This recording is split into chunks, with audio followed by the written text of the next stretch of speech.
Muy buenas noches. Bienvenidos a todas las personas que se conectan a través de nuestro canal de YouTube. Y esta noche estamos estudiando un tema sobre la oración y vamos a continuar con la enseñanza que traíamos hace 8 días que titulamos Una iglesia que ora, y vamos a estudiar basados en el libro de los Hechos, con un pensamiento inicial que dice: una iglesia que ora sabe a quién ha creído y entiende que es poderoso. ¿Quiere leerlo conmigo? Para hacer mucho más abundantemente de lo que podemos pedir o imaginar por el poder de Dios que actúa en nosotros los que creemos. Sabemos que ese poder de Dios no es, Santiago dice que la oración eficaz del justo puede mucho, pero que el poder no es por la oración misma, sino por el Dios a quien oramos, el que es todopoderoso. ¿Listo? Vamos a ir al capítulo número 3 del libro de los Hechos, y abre diciendo: Pedro y Juan subían juntos al templo a la hora novena, la de la oración. Entonces decimos que una iglesia que ora es una iglesia que se reúne con ese fin, el fin de orar. Era traído un hombre cojo de nacimiento, a quien ponían cada día en la puerta del templo, que se llamaba La Hermosa, para que pidiese limosna de los que entraban en el templo. Cuando vio a Pedro y a Juan que iban a entrar en el templo, les rogaba que le diesen limosna. Entonces entendemos que hay personas que van a la iglesia no precisamente a orar, no precisamente a escuchar la palabra. Hay gente que va con otro tipo de motivaciones, ¿cierto? Y cuando nosotros observamos aquí que esta iglesia es una iglesia que ora, entonces podemos decir que una iglesia que ora provoca un cambio en la vida de las personas, aunque ellas no hayan ido con ese fin, ¿cierto? Él no iba con el fin. Él tal vez jamás se imaginó que esa ida al templo a la hora de la oración lo iba a hacer volver caminando por sus propios pies. Él tal vez nunca se lo imaginó. Pero al haber una iglesia que ora, eso provoca un cambio en la vida de las personas. Pedro, con Juan fijando en él sus ojos, le dijo: míranos. Entonces él estuvo atento, esperando a recibir de ellos algo. Ya sabemos que era lo que quería recibir: limosna, ¿cierto? Una limosna. Entonces, cuando nosotros observamos el hecho allí, decimos que una iglesia que ora tiene algo más que dar, ¿cierto? Algo más y mejor que dar. No solamente dinero, las cosas materiales, sino algo más y mejor que dar. Mas Pedro le dijo: no tengo plata ni oro, pero lo que tengo te doy. En el nombre de Jesucristo de Nazaret, levántate y anda. Eso se llama autoridad espiritual. Eso se llama seguridad, eso se llama fe. Eso se llama saber realmente a quién pertenece uno. Entonces una iglesia que ora fluye bajo la autoridad de Cristo y en la autoridad de Él. Porque Pedro ni siquiera le pidió el favor. Pero le dijo: ¿te puedes levantar? No, le dijo: en el nombre de Jesucristo de Nazaret, levántate y anda. Así que estaba moviéndose en fe y en la autoridad de nuestro Señor Jesucristo. Si nosotros seguimos observando, vamos a ver que una iglesia que ora siempre, siempre, siempre ve milagros. Y tomándole por la mano derecha, le levantó. Así que ni siquiera él intentó levantarse, sino que Pedro le dio la orden y al mismo tiempo lo levantó.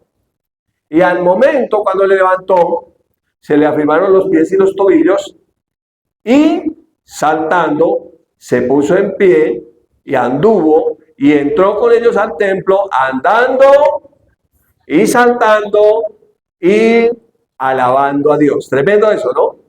El paralítico dejó de ser paralítico inmediatamente. En ese momento sucedió el milagro que necesitaba el que ocurriera. Así que una iglesia que ora siempre alaba a Dios y provoca que otros alaben a Dios. Creo que la oración, como es en el espíritu, lo que hace es que aviva el espíritu. Nosotros somos seres integrales, espíritu, alma y cuerpo. Necesitamos estar en el espíritu para fluir con las cosas del espíritu, y a veces no fluimos porque nos falta orar. Así que entonces, cuando nosotros observamos el texto, podemos ver que ellos estaban en el templo, y quien comenzó la alabanza era la persona que menos pensaban que fuera a comenzar la alabanza. Era una persona que estaba discapacitada. La persona que ese día danzó no había preparado una coreografía. Danzó fue en el Espíritu. Lo que el Espíritu Santo le dio que hiciera, él pudo hacer. Amén.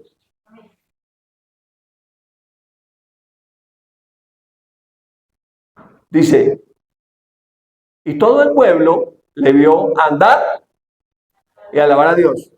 Todo el pueblo vio el milagro. Lo vio que andaba y alababa a Dios. Y le reconocían que era el que se sentaba a pedir limosna a la puerta del templo de la Hermosa, y se llenaron de asombro y espanto por lo que había sucedido. Entonces todo el mundo llegó. Siempre la gente ha sido comunicativa, ¿no? Y cuando algo extraordinario ocurre, la gente corre a mirar qué es lo que pasa, ¿cierto? Y en ese tiempo no era la excepción, la gente corrió a mirar qué era lo que estaba sucediendo en ese lugar.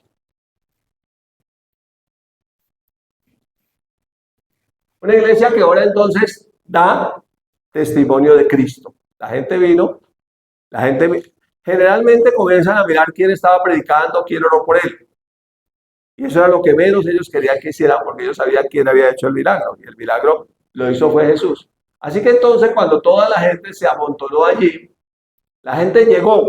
Cuando usted ve ese pasaje termina ahí, y dice que la gente se amontonó y que el paralítico, dice el texto, los agarró a ellos. Dice, teniendo asidos a Pedro y a Juan, el cojo que había sido sanado, todo el pueblo atónito concurrió a ellos al pórtico, a la puerta que se llama la Hermosa.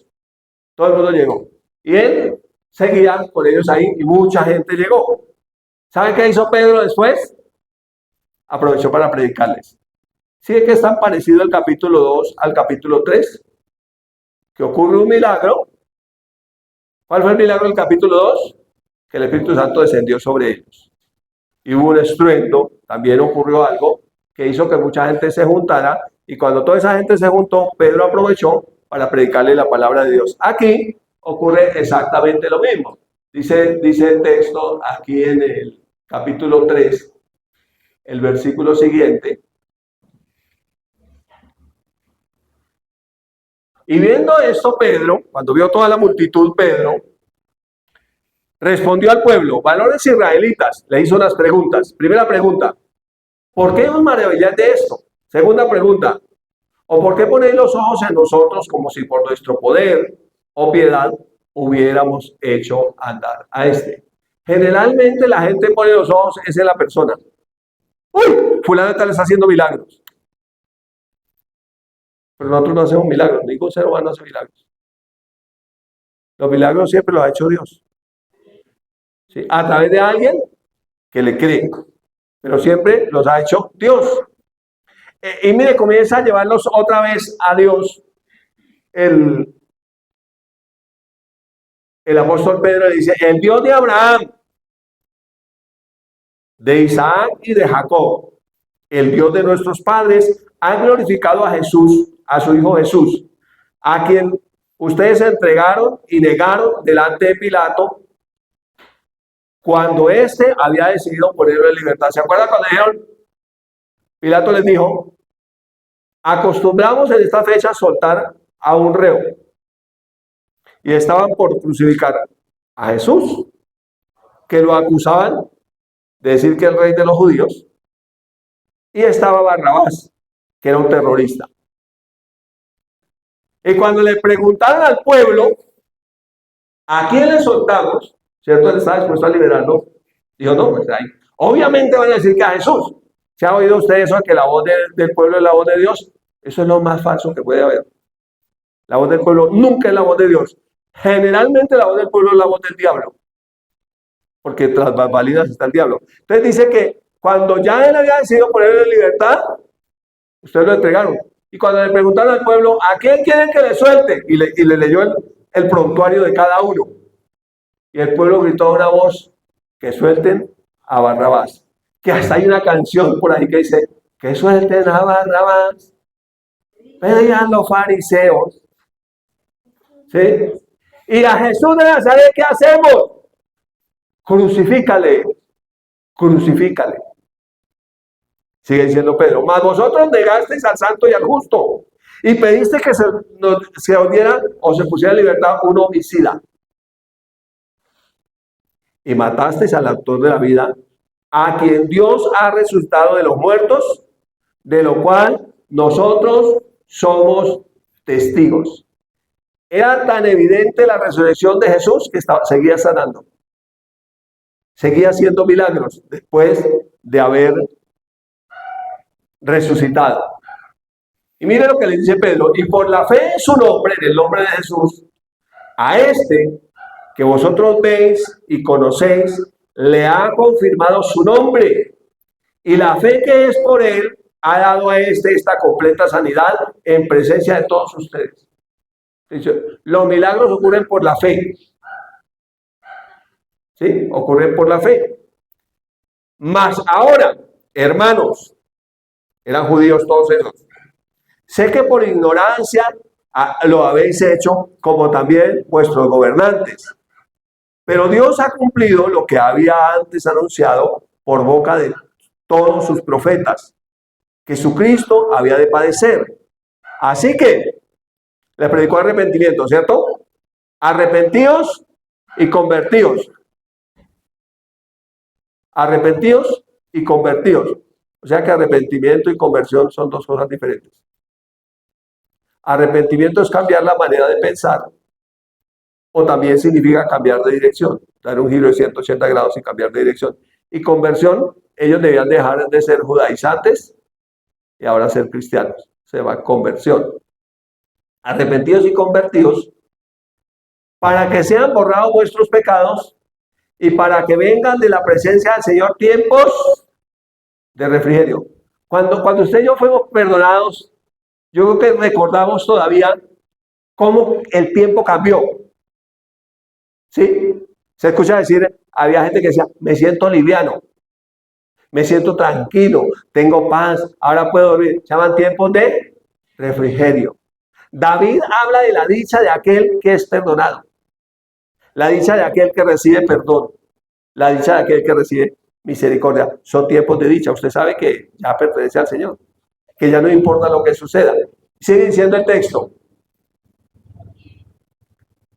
Y Él ha enviado, y Él envía a Jesucristo. Ya le está hablando de la segunda venida del Señor. Y Él envía a Jesucristo. Jesucristo ya resucitó, está sentado a la diestra del Padre, sigue haciendo milagros, pero Él va a volver. Dice, y Él envía a Jesucristo, que os fue antes anunciado, a quien de cierto es necesario que el cielo reciba hasta los tiempos de la restauración de todas las cosas, de que habló Dios por boca de sus santos profetas, que han sido desde tiempo antiguo. Ahorita que comencé a leer el libro de mi pastor John Robic, Redimido, cuando usted lee la redención, y usted entiende la redención, que la redención es la redención de todas las cosas. Dice que es necesario que el cielo tenga a Jesús allá hasta que se cumpla todo y sea hecha la redención completa de todo. La redención completa de todo es que todo vuelva a su estado original. El cielo, la tierra, absolutamente todo. Y la redención solamente es por medio de nuestro Señor Jesucristo. Porque Moisés dijo a los padres, el Señor vuestro Dios os levantará profeta entre vuestros hermanos.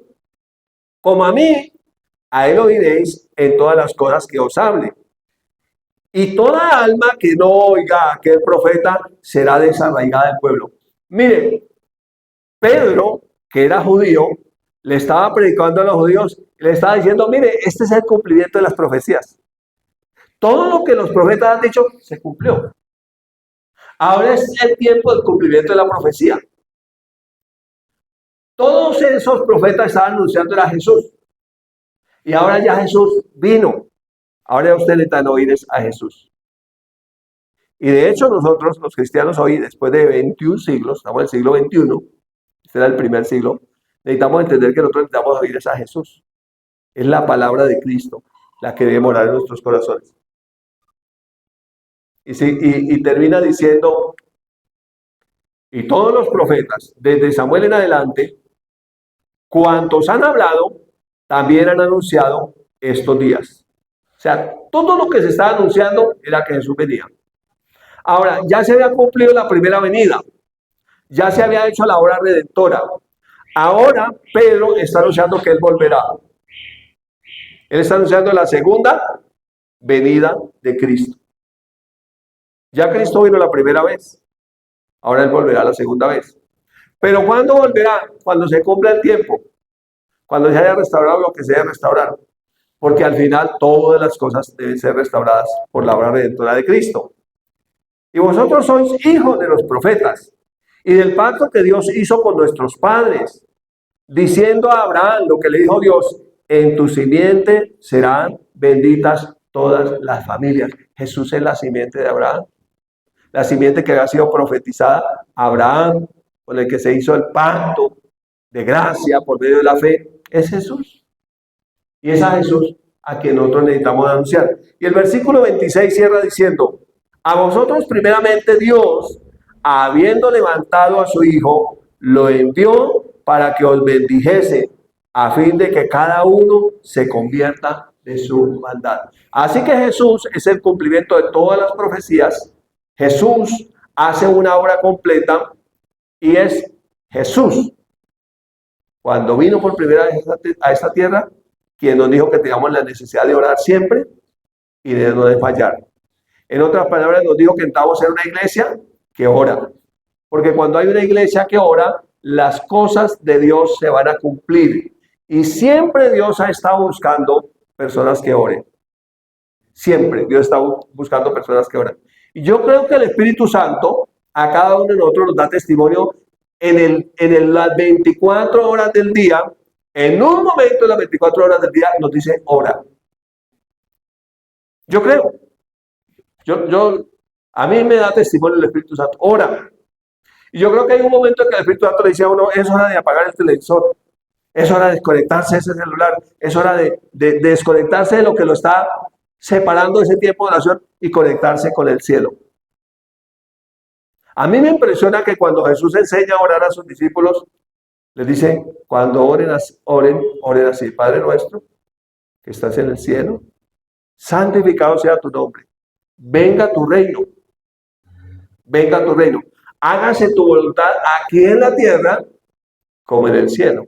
Así que para que la voluntad de Dios se establezca en la tierra, necesita haber gente que esté orando para que esa voluntad sea establecida en la tierra. Porque el reino que hay en este tiempo en la tierra, no es el reino de Dios establecido. El reino de Dios en este tiempo está escondido en cada uno de nosotros. Nadie los conoce.